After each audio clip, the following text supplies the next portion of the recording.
Bienvenidas y bienvenidos nuevamente al podcast de Geriatría, Gerontología y Trabajo Interdisciplinario. El día de hoy tenemos un invitado especial, Gustavo González. Gustavo es médico cirujano por la Universidad de Quintana Roo. Fue gestor del Seguro Popular en Playa del Carmen y es especialista en psiquiatría por el Centro Médico Nacional Siglo XXI. Actualmente Gustavo trabaja la consulta privada en la isla de Cozumel y pues bueno, nos va a estar platicando un poquito sobre esa parte del trabajo con el adulto mayor desde el aspecto de psiquiatría. Hola Gustavo, ¿cómo estás? Muy bien aquí, regresando del trabajo, listo para contestar dudas, preguntas, etcétera. Bien, pues bueno, primero quería platicar contigo sobre cuál es el grueso de tu consulta, hablando específicamente de adultos mayores, ¿no? ¿Cuáles son las principales patologías que se presentan o que tratas? ¿Cuáles son las características de estos pacientes? No, okey. Bien, o sea, pudiera decir que hay como 2 grandes rubros, ¿no? Uno que trata como síntomas afectivos como tal, es decir, síntomas emocionales, ¿no? Y con esto me refiero a, pues, la clásica depresión, a duelos, que es muy común asociado en adultos mayores, ¿no? Estas personas que pierden a alguien importante y empiezan a tener síntomas depresivos por este tipo de situaciones, y pues a lidiar con temas que son muy complejos en la mente humana, como lo es llegar a la muerte, ¿no? Entonces, digamos que en esa parte es lo más frecuente, una depresión, un duelo no resuelto, un poquito de ansiedad, no tanto, pero, diría que esas 3 son las más frecuentes. O sea, como de la parte emocional, pero también está la parte cognitiva.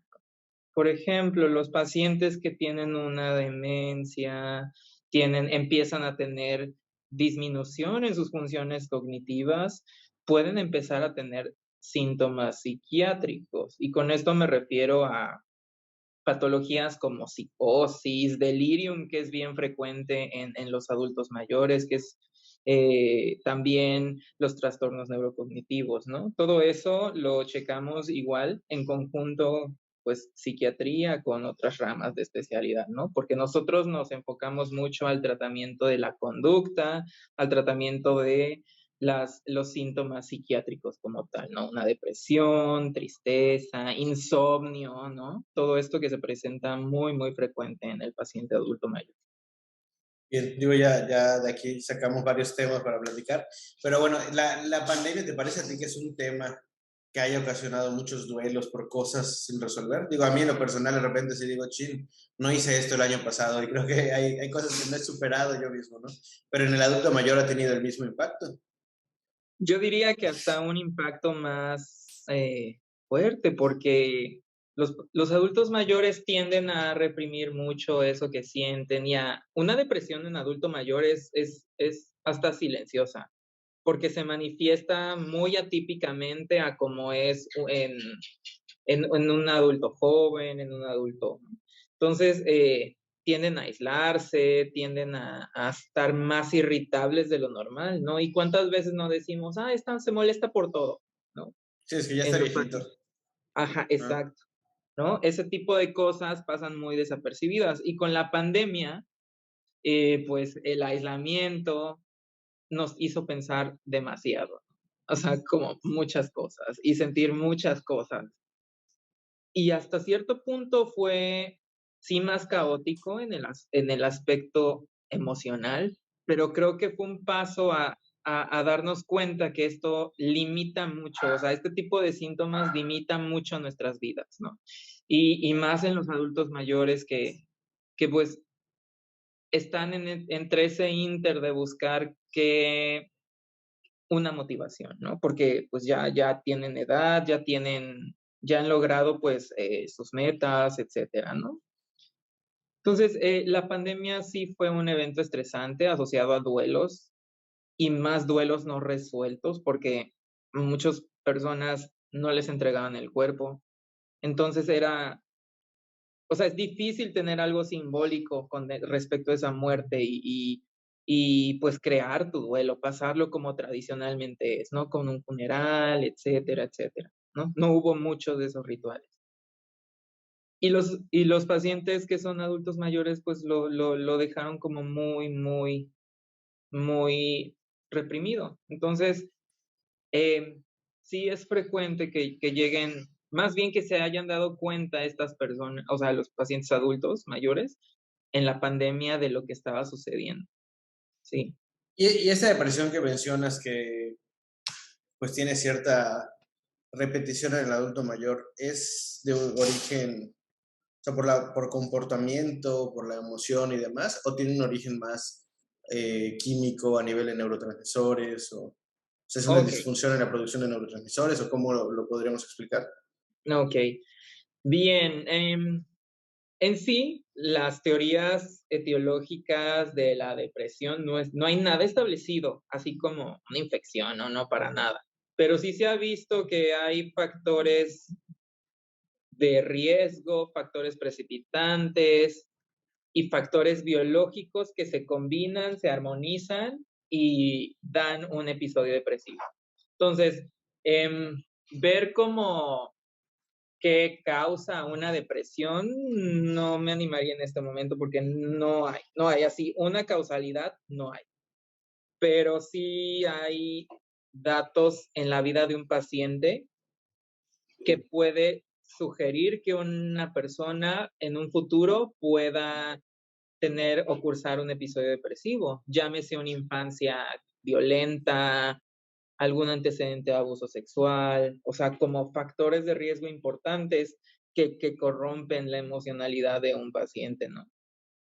Entonces, sí hay una alteración bioquímica, eso es de cajón, porque al desajuste de los neurotransmisores en diferentes partes del cerebro dan estos síntomas. O sea, estos síntomas sí tienen una liga, o sea, sí se correlaciona con las alteraciones que hay en el cerebro.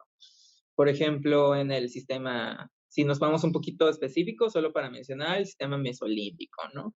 Entonces, el circuito mesolímbico, perdón. Entonces, sí hay como correlación biológica, sí hay correlación psicológica y sí hay correlación social, o sea, definitivamente. Pero una sola causa realmente no. Bueno, esta multicausalidad igual hace, o sea, nos viene a señalar que es todavía más importante lo que mencionabas, ¿no? Del trabajo interdisciplinario.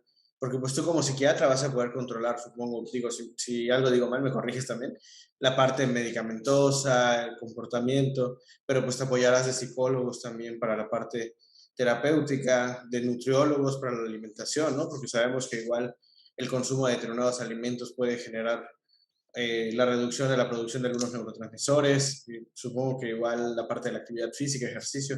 ¿Qué tanto se logra trabajar esta maquinaria ahí donde estás en Cozumel?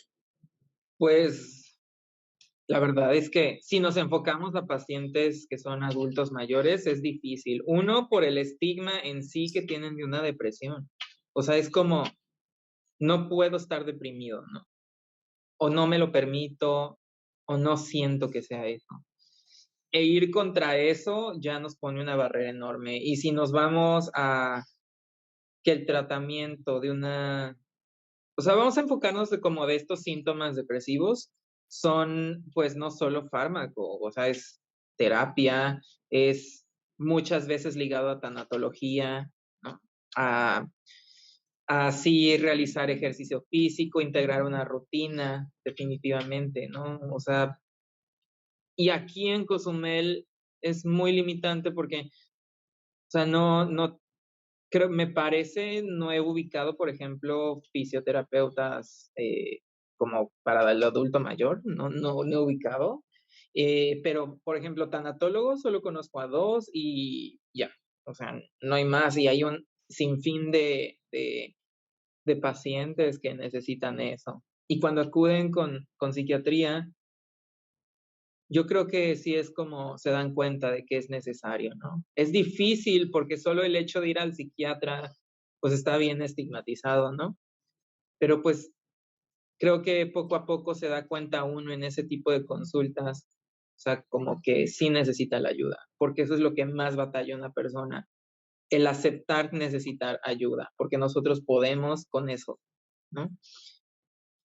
Entonces sí andamos un poquito limitados aquí con lo que podemos ofrecerle, ¿no? No Sí, hay ni otra. yo creo que a futuro esto va a ir cambiando, ¿no? Las siguientes generaciones están un poco más conscientes de la importancia de la salud mental, englobando psiquiatría y psicología. Creo que ir al psicólogo se les complica a esas generaciones más grandes. Ir al psiquiatra es todavía peor, lo ven todavía más feo. Pero Odín Dupeirón, no sé si lo ubicas, pero es un escritor que mencionaba que es parte de la canasta básica. Te dice, la canasta básica son leche, huevos y terapia. Entonces, Sí. o sea, es algo que tenemos que enseñarle a la gente que es necesario cumplirlo. Y la verdad es que ya vienen, o sea, yo sí hay algo que estoy notando, y es lo que me di cuenta y digo, me anima a hacer mi trabajo, es que los niños y los adolescentes identifican muchísimo mejor lo que sienten y piensan que un adulto. Y eso es de verdad muy bueno porque al menos en los pacientes a veces que son adultos, que ya son más grandes, no tienen mucha conocimiento de su estado emocional, porque todo es reprimir, reprimir, reprimir, ¿no? Y estas generaciones nuevas vienen ya un poquito más educadas en ese aspecto y es aún más fácil integrar cosas, ayudarlos y es aún más fácil ayudarlos a terapia porque lo hacen de manera adecuada, ¿no? Entonces, creo que es una gran limitante en los adultos mayores, esta incapacidad a veces que no pueden reconocer qué sienten, qué piensan y qué ligan ellos ante una situación emocionalmente, ¿no? Porque pues ahí está la clave para trabajar, definitivamente, tanto como para psiquiatría como para psicología, ¿no? Sí. Claro. Y digo, retomando una de las cosas que mencionabas, que uno de los problemas es el duelo, porque pues ya cumplieron sus metas. ¿Y cómo trabajas esta parte? O sea, ¿cómo le enseñas a un adulto mayor? Digo, no lo sé, a lo mejor lo que voy a decir está mal, ¿no? A generar nuevas metas o hay un punto en el cual tenga que decir, no, bueno, ya, yo ya viví, ya no tengo que tener nuevas metas. O sea, ¿qué se trabaja desde tu aspecto? Claro, es difícil porque la terapia, o sea, hay que enfocarla a los puntos que el paciente quiere trabajar. O sea, no es lo que yo quiera que ¿Qué piense? piense. No, no, para nada. Es mi método de terapia te va a ayudar a lograr eso que tú quieres pensar o hacer o cambiar o etcétera, ¿no? Entonces, sí, sí es complicado adecuar eso en una consulta porque no solo hay duelos como de muerte, o sea, hay duelos de pérdida de salud que sucede mucho en la edad adulta, ¿no? Como, ay, me diagnosticaron hipertensión a los 50 años y es algo que no termino de asimilar y está muy vinculado a un peor pronóstico porque como no trabaja uno un duelo a veces con una enfermedad, se apega menos al tratamiento, se interesa menos en sus cuidados necesarios para tener pues un adecuado control. Y hasta cierto punto sí se integran, o sea, como síntomas que pudieran estar enmascarando una depresión, como una conducta para suicida. Es decir, eh, conductas que sin ser conscientes de hacerte daño, te lo están haciendo. Como el hecho de que yo por decisión propia no tome un fármaco porque me quiero morir. Eso sería una conducta para suicida. Y es algo bien desapercibido en la población geriátrica, ¿no? En la población adulto mayor, porque es, ah, no quiere tomar la medicina. Y ya. Pero en esta conducta para suicida, el hecho de no querer tomar un fármaco, el adulto mayor concientiza de que, no lo quiero tomar porque me quiero morir, o puede tener pensamientos como no lo tomo porque tiene efectos adversos, no lo tomo porque, o sea, poner como pretextos, pudiera ser de esa forma. Ajá. O sea, es difícil porque no solo es, o sea, el hecho de que, no sé, yo tengo 60 años y no quiero tomar mi medicamento porque no lo necesito en mi mente, ¿no? Yo estoy bien, yo me controlo, etcétera, ¿no? Eso se tiene que entrevistar, se tiene que digerir, tienes que así como desmenuzar el pensamiento para decir, ah, sí es una conducta para suicida. No solo porque lo haga ya es una conducta para suicida. No, para nada. Por eso es necesario ir a un especialista, ¿no? Porque él sabe qué onda con este tipo de pensamientos. La verdad es que fuera de esta especialidad nadie más puede em, desmenuzar los pensamientos como lo hace un psiquiatra, porque no nos enseñan en la carrera de medicina, no, para nada. No, y es algo que se omite mucho en las otras especialidades.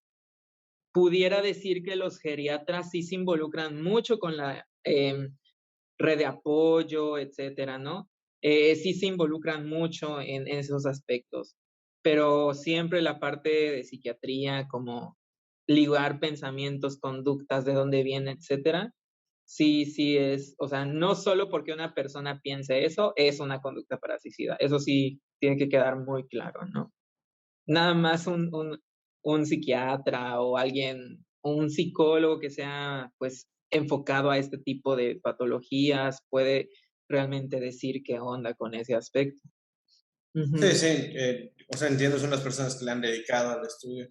Nosotros lo mencionamos mucho, ¿cuántas horas enfocadas a la actividad física se estudian en medicina? Lo mismo, ¿cuántas horas enfocadas a la salud mental se estudian en medicina? Entonces, eso es Sí. hasta que llegan a cierto nivel, pues bueno, es cuando se especializan, ¿no? Hacia esas áreas. Y hablando, James, ya que platicamos de medicamentos, igual hay un tema que quería tocar, que es la polifarmacia. ¿Qué tanto la polifarmacia puede ser la causante de esas depresiones, de algunos de estos síntomas cognitivos, igual que mencionabas, como las demencias? Sí, la verdad es mucho, mucho, porque hay un sinfín de medicamentos que en los adultos mayores hacen síntomas psiquiátricos. O sea, llámese depresión, llámese psicosis, llámese idea delirante, llámese alucinación visual, auditiva, etcétera, ¿no? Un sinfín de medicamentos. Y lo malo es que a veces, como pues la polifarmacia de por sí trae medicamentos en la canasta básica de polifarmacia, como un antihipertensivo, un diurético, un, o sea, como todo lo que sirve para enfermedades crónicas, ¿no? Que a veces hasta los AINES de manera, o sea, los antiinflamatorios de manera frecuente se recetan en esa edad. Y hay uno que es, yo diría, un problema bien importante, el clonazepam. ¿Cómo les encanta tener en la canasta básica de alguien que tiene un problema del sueño en un paciente geriátrico clonazepam? Y no estoy diciendo que sea malo, ¿no? No, para nada. Pero administrarlo a diestra y siniestra no es lo más efectivo porque crea, o sea, el clonazepam está muy ligado a empeorar un deterioro cognitivo, por ejemplo. O sea, las benzodiazepinas en general, ¿no? Alprazolam, todos esa familia de fármacos. Entonces, si un paciente tiene, no sé, 5 medicamentos y aparte le añaden clonazepam que está ligado a esto de las demencias, está ligado a depresión respiratoria, ¿no?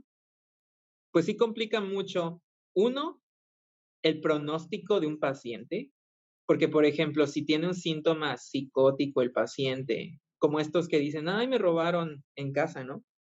O como que, ay, cierra las puertas porque me van a hacer daño. Es muy frecuente escuchar eso en un paciente adulto mayor, ¿no? Entonces, empeoran eso, porque ese medicamento no ayuda, definitivamente. Y que le estés metiendo más medicamentos solo hace una mezcolanza que nos impide posteriormente dar un tratamiento óptimo, ¿no? Pues sí, es un problemón el clonazepam, la verdad es que sí. Sí, sí, todo empieza con la cuestión del sueño y la verdad es que se vuelve un ciclo vicioso, porque empeoras con el consumo de benzodiazepinas, también hay un mayor riesgo de caídas. Se cae el Sí, adulto mayor y ya no quieren que se mueva para nada. Se deja de mover el adulto mayor y empeora toda la cuestión metabólica. Y entonces, o sea, se vuelve un ciclo en el cual el deterioro es como la única salida que va a tener, ¿no? sí. Pero igual el propio paciente ocasiona esto, ¿no? Porque una vez vi una conferencia de un geriatra en el cual mencionaba él trabaja en el IMSS y mencionaba que el paciente exige el medicamento, ¿no? Porque si no le diste medicamento fue una mala atención. ¿Qué tanto te topas con esos pacientes que te exigen el que recetes un medicamento? Últimamente no me ha pasado, pero creo que porque la población aquí no, o sea, la psiquiatría aquí en la isla es muy nueva. No es algo que haya existido como un internista y así, ¿no? Entonces, ahorita no me ha pasado aquí, pero en Ciudad de México, donde estudié, sí me pasaba así de, yo sé que me hace bien y deme esto, ¿no?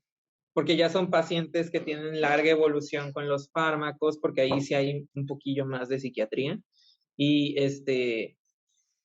pues sí vienen y te dicen, no, este fármaco me hizo esta reacción y no lo quiero, o me dejó muy dormido, o así, ¿no? Yo quiero este que es el bueno, ¿no? Y pues si de por sí es un poco tedioso a veces lidiar como medicina general ese tipo de casos, en pacientes que pues tienen síntomas de algún trastorno psiquiátrico se vuelve un poquito más difícil.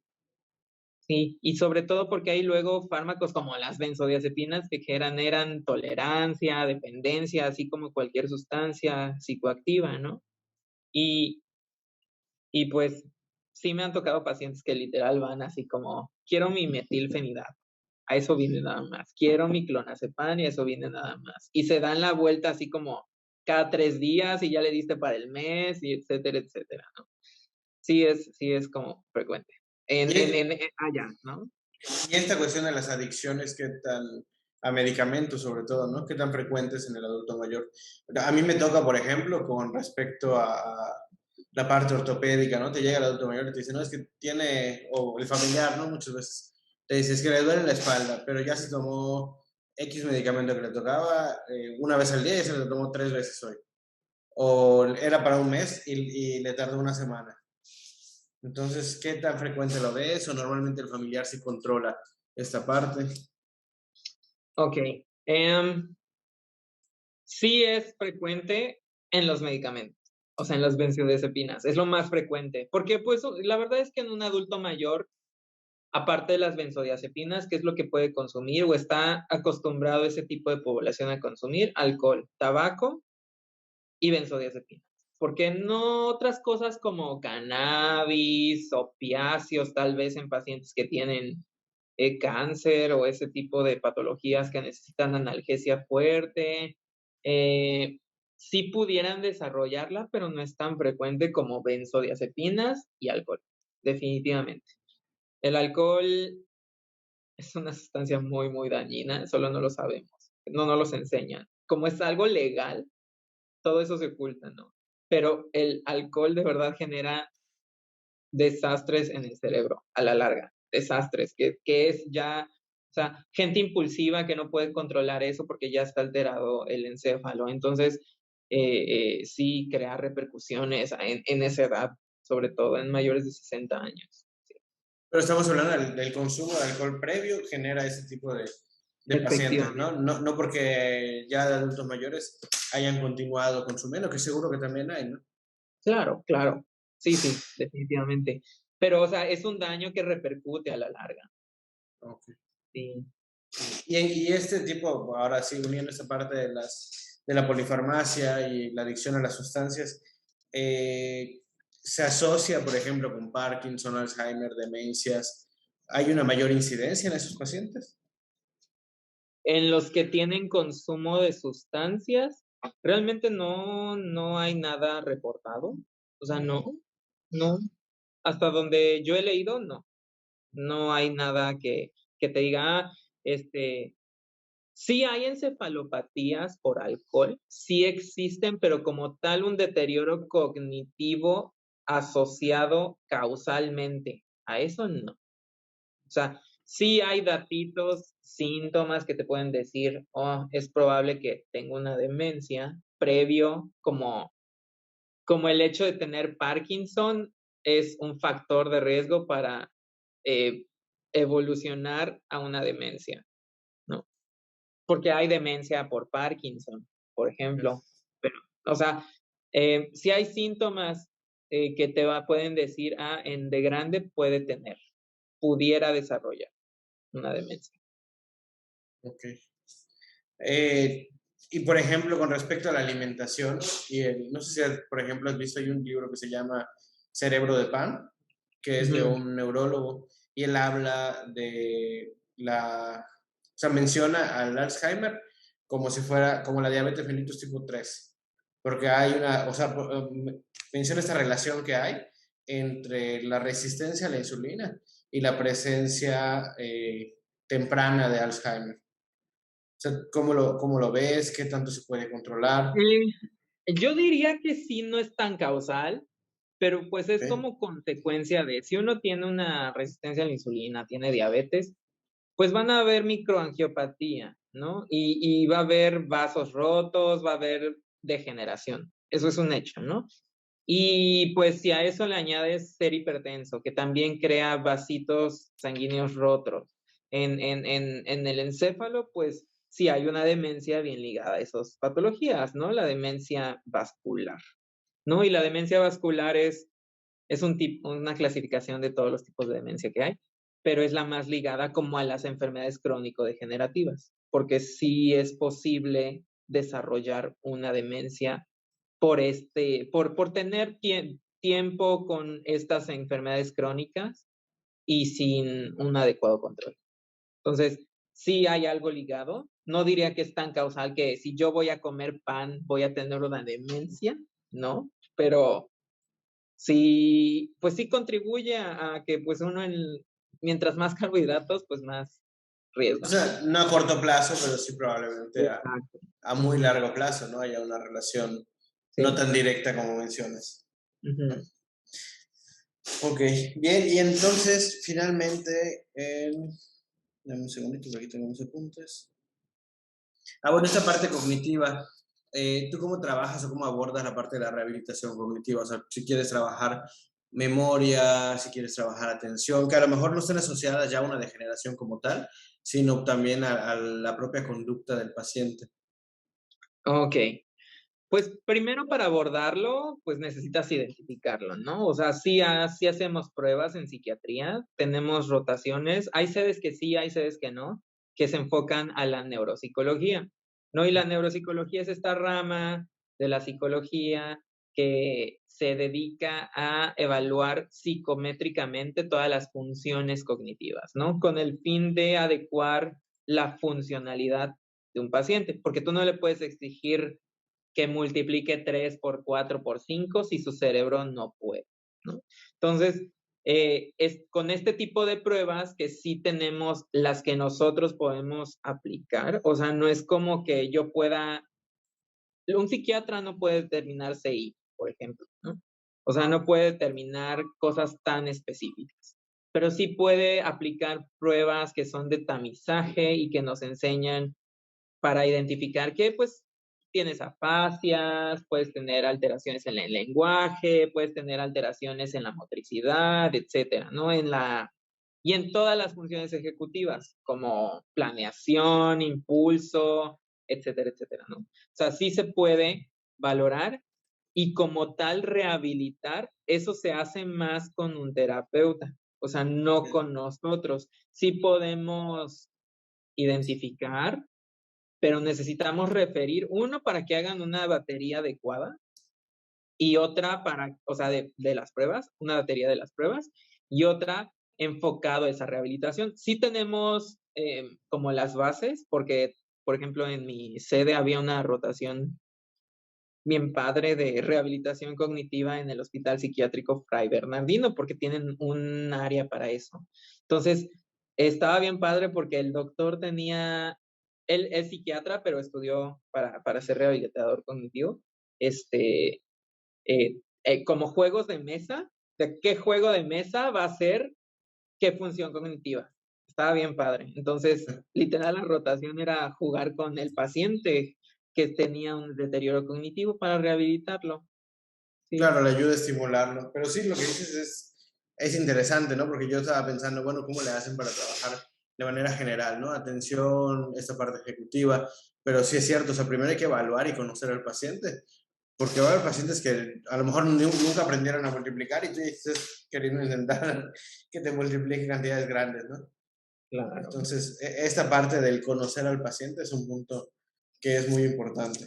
Sí, y es lo bonito de la psiquiatría, o sea, te tienes que adecuar el tratamiento siempre a lo que es el paciente. O sea, lo que puede hacer, lo que no puede hacer, la patología que tiene, el fármaco que puede tomar.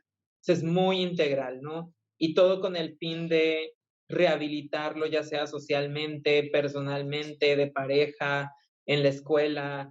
Muchos se olvidan que el ser humano es un ser íntegro en varias esferas y no solo es en perspectiva de la medicina, algo que late su corazón y ya, ¿no? Entonces, es lo padre de la psiquiatría y que digo, aporta mucho este tipo de trabajo que hacemos. Ahora, una pregunta que digo a lo mejor y no va por ahí, pero antes de terminar.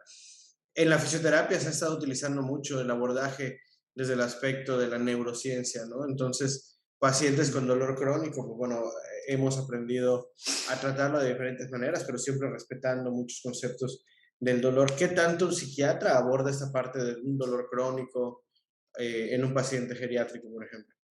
Ok, sí hay rotaciones muy específicas en psiquiatría para en medicina del dolor, pero es como muy desde el punto de vista médico.